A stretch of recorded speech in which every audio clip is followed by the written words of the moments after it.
Mesdames et messieurs, merci de rester fidèles à votre TV sur Agence Mali Presse. Invité du mois. Ce mois-ci, nous nous intéressons à mademoiselle Adam Diko, présidente de l'Association des jeunes pour la citoyenneté active et la démocratie AJICAD. Pour ceux qui ne connaissent pas Adam Diko, c'est une jeune fille dynamique née le 2 octobre 1992 à Bamako. Elle est titulaire d'une maîtrise en droit des affaires obtenue à l'École nationale d'administration ENA de Bamako en 2014. En même temps, licenciée en technique de communication. Adam Diko, ancienne présidente du Parlement national des enfants de Bamako, Mali, de 2004 à 2008, est membre aussi de plusieurs associations pour le développement de la jeunesse au Mali en particulier et du monde en général. Elle est actuellement la présidente de l'AJICAD, l'association des jeunes pour la citoyenneté active et la démocratie AJICAD. Adam, bonjour. Bonjour. Est-ce que vous reconnaissez à travers ces petits résumés? Oui, bien sûr. Voilà, dans ce numéro, invité du mois sur Agence Mali Presse, et aussi dans la revue Bamako en parle, Adam Diko va nous parler le jeune et la vie politique au Mali.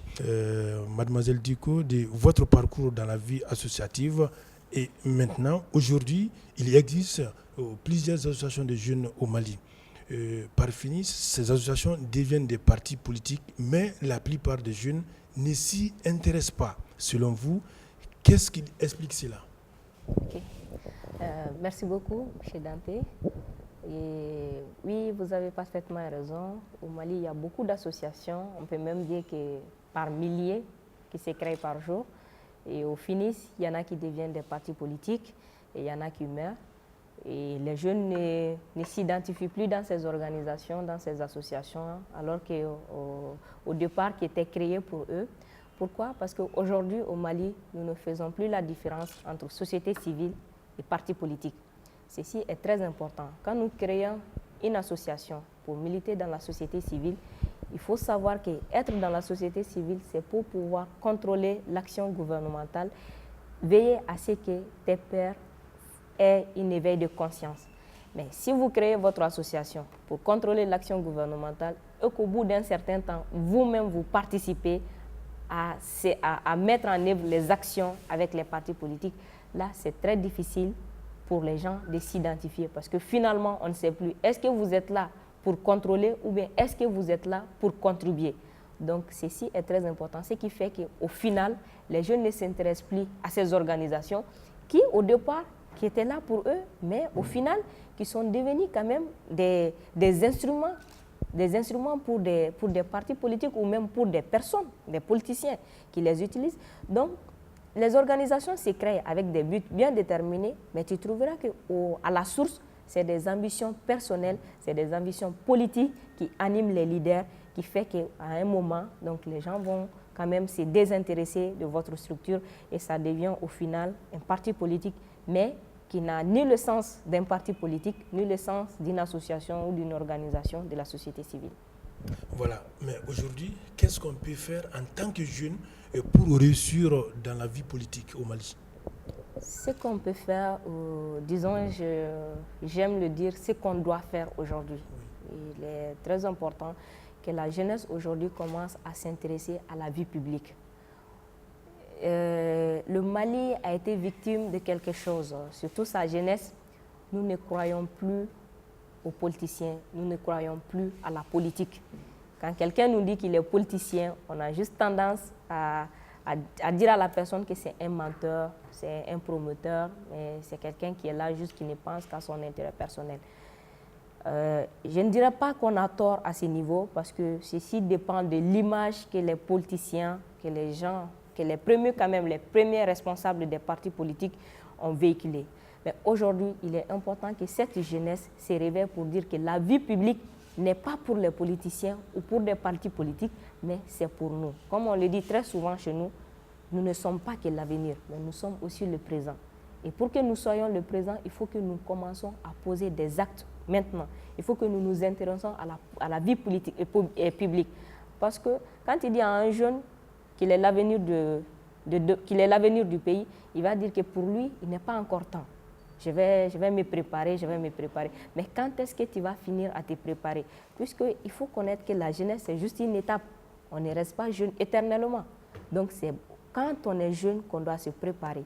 Donc aujourd'hui, il est vraiment impératif que la jeunesse, surtout la jeunesse malienne, se réveille, se dise que le Mali ne se fait pas sans nous, mais le Mali se fait avec nous. On doit se réveiller, il faut qu'on se réveille pour participer à la vie publique, demander, interpeller ceux qui sont là, qui nous représentent, qu'est-ce qu'ils sont en train de le faire, ceux qui n'ont pas fait, pourquoi ils ne l'ont pas fait, qu'est-ce qu'ils nous proposent et comment on peut participer au développement de notre communauté, de notre pays.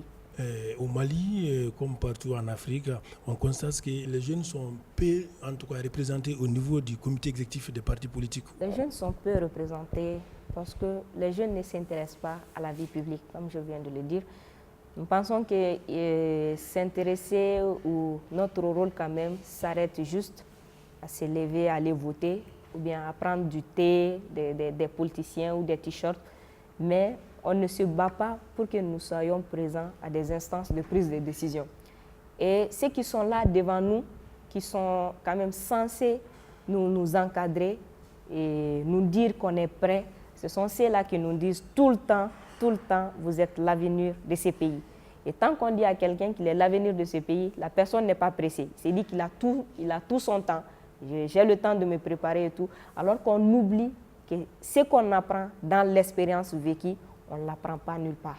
Donc aujourd'hui, la jeunesse est peu représentée au niveau des instances de prise de décision parce que ceux qui sont là devant nous ne sont pas prêts à quitter et ne veulent pas qu'on vienne. Et la jeunesse elle-même n'est pas consciente qu'elle doit être là. Elle se dit qu'elle n'est pas encore prête, qu'elle doit se préparer. Et aujourd'hui, je pense que la jeunesse malienne est en train de comprendre ceci, que si les partis politiques qui ne veulent pas mettre en avant les jeunes, que les jeunes doivent se mobiliser pour créer leur propre parti politique et veiller à ce que des lois ou des textes quand même soient adaptés au niveau national afin qu'une représentation des jeunes à des instances de prise de décision soit effective.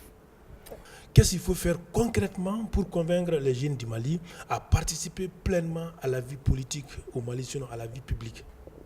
Ce qu'il faut faire et ce qu'on doit faire surtout, c'est de former cette jeunesse. Comme je l'ai dit, la jeunesse malienne ne sait pas quels sont ses droits. Et ceci, ce n'est pas la faute à la jeunesse malienne, mais c'est à la faute de tout un système qui est mis en place, qui contribue à ce que cette jeunesse soit désinformée. Et comme le dit un chercheur, mieux vaut être mal nourri que mal informé. Et la jeunesse malienne aujourd'hui souffre de ça. Nous sommes mal informés, nous ne sommes même pas informés, on nous cache l'information. Il y a tout un système qui est là, qui cache l'information aux jeunes, qui montre aux jeunes qu'ils sont vraiment le présent, ils doivent agir maintenant. Donc ce qu'il faut faire aujourd'hui, c'est vraiment de former cette jeunesse sur la citoyenneté active, sur le civisme, sur ses droits, sur ses devoirs. Ceci est très important parce que pour que quelqu'un puisse se lever pour aller réclamer ses droits, il faut qu'il sache qu'il en a. Aujourd'hui, combien de jeunes savent qu'ils ont le droit? Combien de jeunes savent qu'à partir de 21 ans, je peux me présenter aux élections communales? À partir de 21 ans, je peux être député. Combien de jeunes le savent? Combien de jeunes savent qu'à partir de 35 ans, je peux être président de la République? Ils ne le savent pas. Mais qui va leur dire? Il n'y a personne. Personne ne leur dit ça. Mais il faut qu'il y ait un système d'information et de formation. Il faut former cette jeunesse. Il faut informer cette jeunesse parce que cette jeunesse, c'est ce que nous avons, c'est la richesse. Donc, il est temps aujourd'hui que nous exploitons le potentiel de ces jeunes-là, en les formant, en les informant, afin qu'ils deviennent des citoyens d'exemple et de modèle pour les autres. Selon vous, quel doit être le rôle de la jeunesse malienne pour gagner les paris d'une paix durable? En fait, le rôle de la jeunesse, ce n'est pas que chacun se mette à créer des associations. J'ai créé mon association pour une paix durable. Tu crées ton association pour une paix durable. Il crée son association pour une paix durable. On ne se connaît même pas. On ne travaille pas ensemble. Aujourd'hui, ce qu'il faut pour une paix durable, c'est vraiment que les gens aillent en synergie d'action. Qu'il n'y ait pas de jeunes du Nord, jeunes du Sud, jeunes des associations, jeunes des partis politiques. Non. Nous avons un dénominateur commun qui est plus important que tout ça. C'est que nous sommes des jeunes et nous sommes le Mali. Aujourd'hui, c'est ce qui doit nous animer. Que le Mali d'aujourd'hui et de demain se fait avec nous. c'est la jeunesse qui doit se donner la main.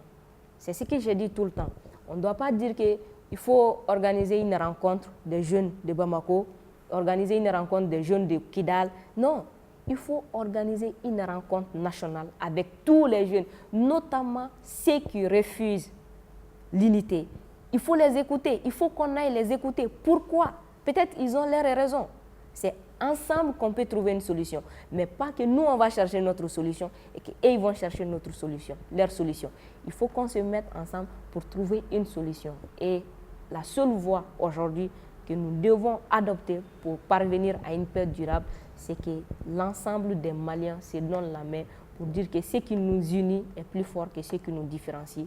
Qu'on s'asseye, qu'on discute, c'est quoi le problème, qu'est-ce qu'on peut faire, qu'est-ce que les autres n'ont pas pu faire et que nous, on peut faire aujourd'hui. Il y a eu beaucoup de choses. Nos parents, nos grands-parents, ils ont beaucoup travaillé, mais ils n'ont pas tout fait. Aujourd'hui, c'est à nous aussi de faire notre partition. Et ceci s'est fait en nous asseyant, en discutant et en allant en synergie d'action. Alors, Adam, et quel est votre secret de regrouper facilement les jeunes autour d'un idéal commun? Surtout, vous êtes une jeune fille. J'avoue que c'est pas facile. C'est pas facile dans un contexte où on voit à la jeune fille comme quelqu'un qui doit rester à la maison, quelqu'un qui ne doit pas être à la tête.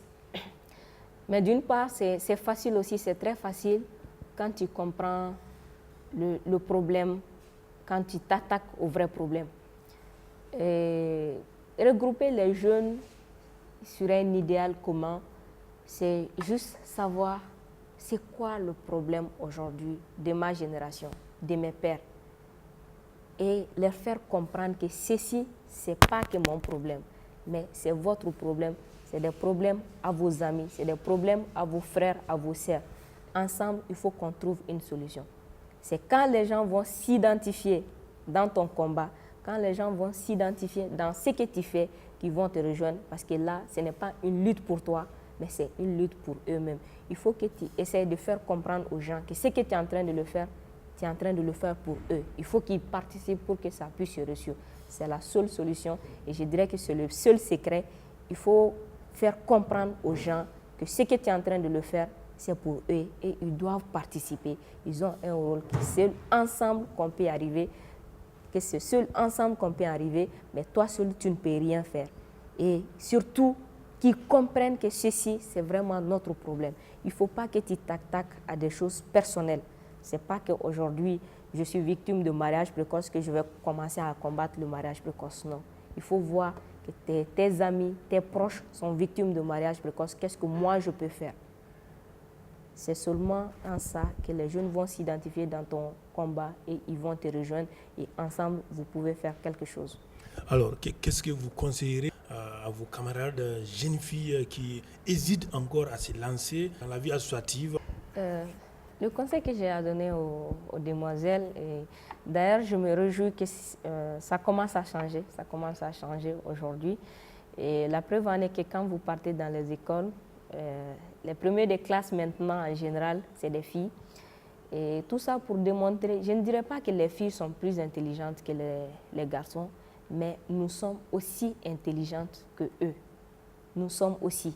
Donc pour dire que tout ce qu'un garçon peut faire, une fille peut le faire aussi. Aujourd'hui, il faut pas. Le monde est arrivé à un niveau où il ne faut pas s'asseoir pour dire que je suis une femme, je ne dois pas faire ça, ou bien je suis un homme, je ne dois pas faire ça. Le monde a dépassé ces stades-là. Et je pense qu'aujourd'hui, ceci crève les yeux. Tout le monde le voit partout. Il n'y a aucun domaine où un homme peut faire un chemin qu'une femme ne peut pas le faire. Donc, c'est vraiment aux filles de comprendre cela. Si on te discrimine parce que tu es une fille, il y a quelqu'un qui me l'a dit il n'y a pas très longtemps, que les filles doivent travailler doublement que les hommes. Parce que non seulement on nous dit qu'on ne peut pas le faire parce qu'on est femme, et l'autre aspect, on dit que la société, ce n'est pas bien vu que toi tu le fasses. Mais nous, on doit le démontrer. Et les réalités socio-culturelles, et ce que les hommes pensent, nous, on peut mieux faire. Donc, il faut travailler doublement, pas dépasser les hommes, mais les compléter dans ce qu'ils font. Autant les jeunes sont peu représentés au niveau des comités exécutifs des partis politiques, autant je ne dirais pas les filles, les femmes sont aussi peu représentées. Que direz-vous à ces partis politiques pour la représentativité non seulement des jeunes mais aussi des femmes au niveau des prises de décision?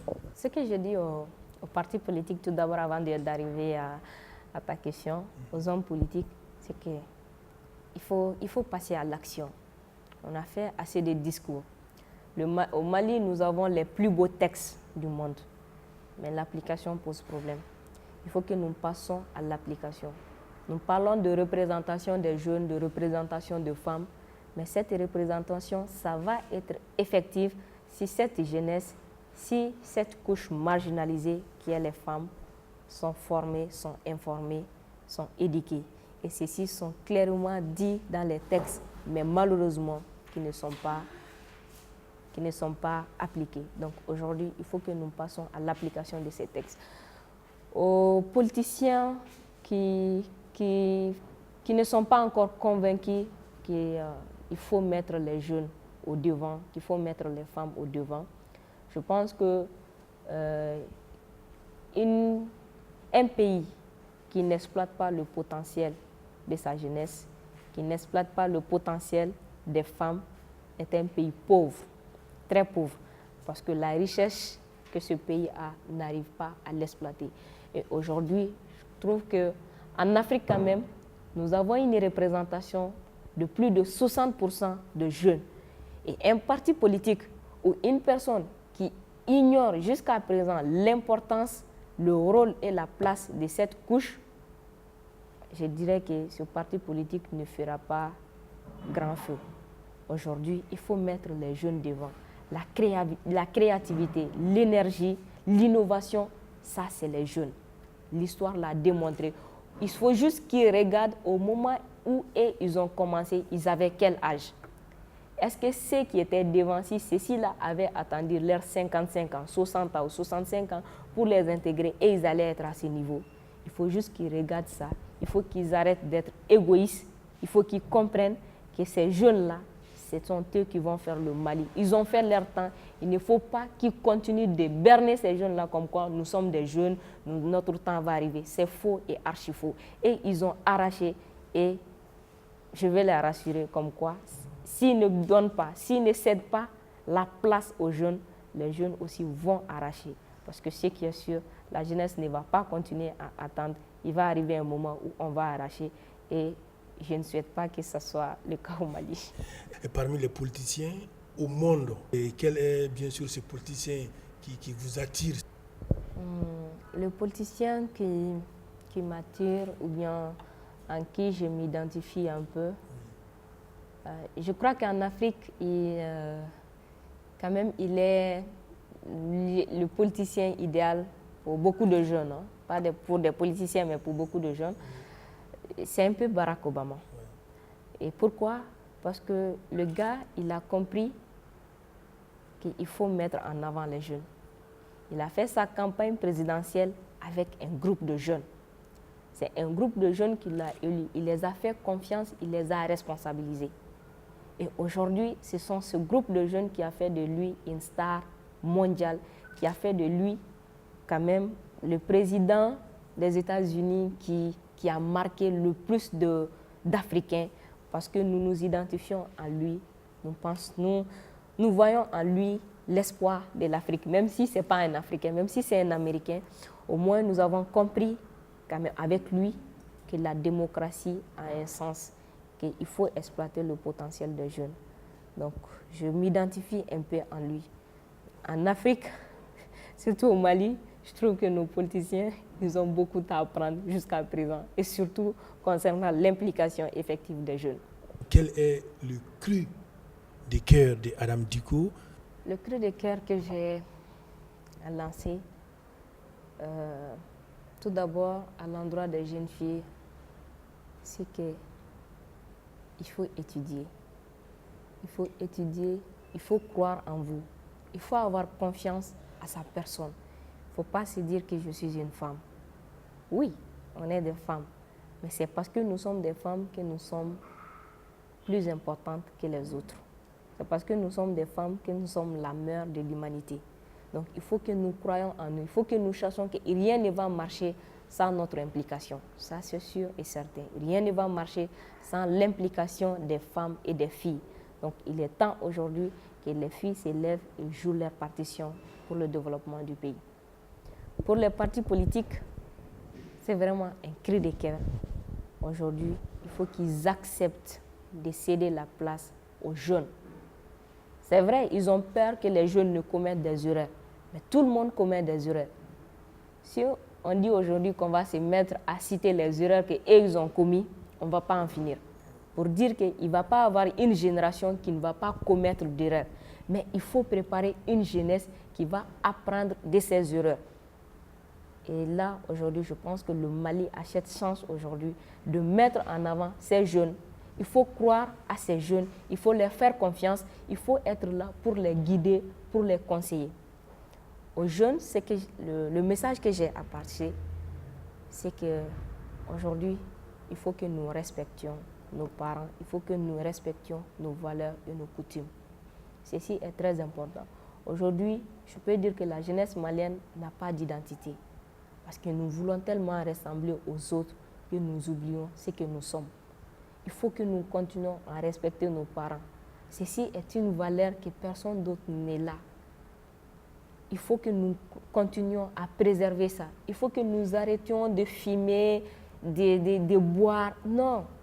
Aujourd'hui, il est temps pour la jeunesse malienne de se remettre en cause, de commencer à travailler dur pour sortir le Mali de cette crise. Parce que ce qui est sûr, ceux qui sont là, ils ont fait leur temps, ils vont partir. Et si c'est gâté pour nous.